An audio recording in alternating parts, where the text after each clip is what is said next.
আজকে সকালবেলা তো ঘুম থেকে উঠতে অনেকটাই দেরি হয়ে গিয়েছে, কারণ মা আমাকে ডেকেও দেয়নি আর আমি উঠতেও পারিনি। আর আমার জানো তো একদম এটা অভ্যাসে দাঁড়িয়ে গেছে, প্রত্যেকটা দিন যদি মা আমাকে ডেকে দেয় তবেই আমার ঘুম ভাঙে। 3টে বছর এই বাড়িতে বিয়ে করে এসেছি, 3টে বছরই মা প্রত্যেকটা দিন আমাকে সকালবেলা ঘুম থেকে ডেকে দেয়, আর সেই অভ্যাসটাই আমার থেকে গেছে। হয়তো মা কখনো ডেকে দেয়, নাহলে বাবা কখনো ডেকে দেয়। আর এই ডেকে দেওয়াটা আমার এতটা বাজে অভ্যাসে দাঁড়িয়ে গেছে, আমি তো বুঝতেই পারি না যে এই অভ্যাসটা আদৌ আমার কবে ঠিক হবে। তো তারপর আর কি করা, তাড়াহুড়ো করে ঘর বাড়িগুলো সব ঝাড় দিয়ে নিলাম সুন্দর করে। মা ওদিকে বাসি উঠোনটা ঝাড় দিয়ে রেখেছিল, অসুবিধা নেই, কিছু কিছু কাজ মা করে থুয়ে গেছে। প্রত্যেক দিন মা কিছু কিছু কাজ করে রেখে যায়, আর আমি কিছু কিছু কাজ করে নিই এদিকে। তার জন্য আমি ঘরটা সুন্দর করে ঝাড় দিয়ে নিচ্ছিলাম, ঘরটা পরিষ্কার করে নিচ্ছি। আর ওদিকে জিমকে তো বাইরে থুয়ে এসেছি, নাহলে তো আমার ঘর পরিষ্কার করা মানে দেখলেও আমার গায়ে গায়ে সবসময় লেগে থাকে, আমার কাজ করতে খুবই অসুবিধা হয়। তাই মাঝে মাঝে ওকে একটু বাইরে রেখে আসি, তারপরে আমি ঘরের কাজগুলো কমপ্লিট করে তারপরে ওকে আর কি ঘরে নিয়ে আসি।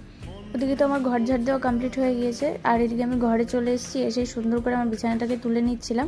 আর এদিকে বিছানার মধ্যে আমার এই লেপটা ভাঁজ করতে গেলে যে এতটা কষ্ট হয় কি আর বলবো, বিরক্তি লাগে, কিন্তু তারপরেও ভাঁজ তো করতেই হবে, ভাঁজ না করলে তো হবেই না। আর আজকে বিছানার চাদরটাও তুলে ফেলবো, কারণ জিমি যেহেতু থাকে আর আমিও যেহেতু এক বিছানাতেই থাকি, দুদিন অন্তর অন্তর আমি বিছানার চাদরটা কেচে দেওয়ার চেষ্টা করি। আর এদিকে তার জন্য আমি সুন্দর করে সব কিছু গুছিয়ে নিচ্ছিলাম। আর এদিকে দেখো বিছানার চাদরটা তোলার পরে আমি বলেছিলাম যে অনেক ভিডিওতেই তোমাদেরকে, যে আমি তোষকের ওপরে এই কাগজটা পেতে রাখি, তাতে কতটা নোংরা হয়েছে দেখতেই পাচ্ছ। মানে আমি যদি ওটা পেতে না রাখি তাহলে আমার তোষকটা মানে রাতারাতি নষ্ট হয়ে যাবে ওর গায়ের ধুলোতে। আর তারপরে আর কি আমি চলে এসেছিলাম বাইরে, এসে রোদ্দুরে একটুখানি জল দিয়ে রাখলাম। আর তারপরে চলে এসেছিলাম দোকানে আমার কিছু দরকারি জিনিস কেনার দরকার ছিল, সেগুলো নিয়ে বাড়ি যাচ্ছি। তারপরে উপরে এসে ছাদে আমার কিছু লঙ্কা গাছ বসিয়েছিলাম, তাতেই দেখো কত সুন্দর সুন্দর চারা বেরিয়েছে, সব কটা বীজ থেকে চারা বেরিয়েছে। জল দিয়ে দিলাম, আর এদিকে ফ্রেশ হয়ে তারপরে আমি চা নিয়ে বসে পড়েছি। সকালবেলা মা চা করে রেখে গেছিলো, মাও খেয়েছিল, বাবাকেও দিয়েছিল। আর বাবা আজকে অনেক ভোরবেলা কাজে বেরিয়েছে, প্রায় 5টার সময়, তখন অনেকটাই অন্ধকার ছিল। আর এদিকে আমি গজা খাচ্ছিলাম, জিমিকেও একটুখানি দিয়েছিলাম। জিমির তো পুরো জিভে লেগে গেছে, বারে বারে সেই গজার কোটোটা খুঁজে বেড়াচ্ছে। আর আমি ক্যামেরাটা অন করলে কেন জানি না ওর মনটা খারাপ হয়ে যায়, ক্যামেরার দিকে তাকাতেই চায় না। ক্যামেরার দিকে তো তাকাবেই না, আরও সরে চলে যায়।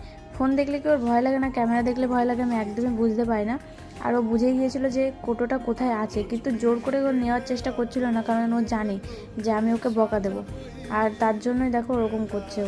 ও যেমন আমাকে ভালোবাসে, তেমন ঠিক আমাকে অনেকটা ভয়ও পাই। সবথেকে এই বাড়িতে সবথেকে বেশি ভয় আমাকেই পায় ও, কারণ আমি ওকে একটু মাঝে মধ্যে বকা দিই, ধাওয়া দিই, এর জন্য ভয়টা আমাকেই পায়, তাছাড়া কাউকে ভয় পায় না। আর খুব দুষ্টুমি করে সারাটা দিন। তারপরে আমি কিছু জামা কাপড় ভিজিয়ে দিয়েছিলাম সকাল সকাল ঘুম থেকে উঠে, সেগুলোই কেচে নিলাম, নিয়ে রোদ্দুরে নেড়ে দিয়েছি। তারপরে চলে এসেছিলাম মায়ের ঘরে, মার ঘরটা সুন্দর করে মুছে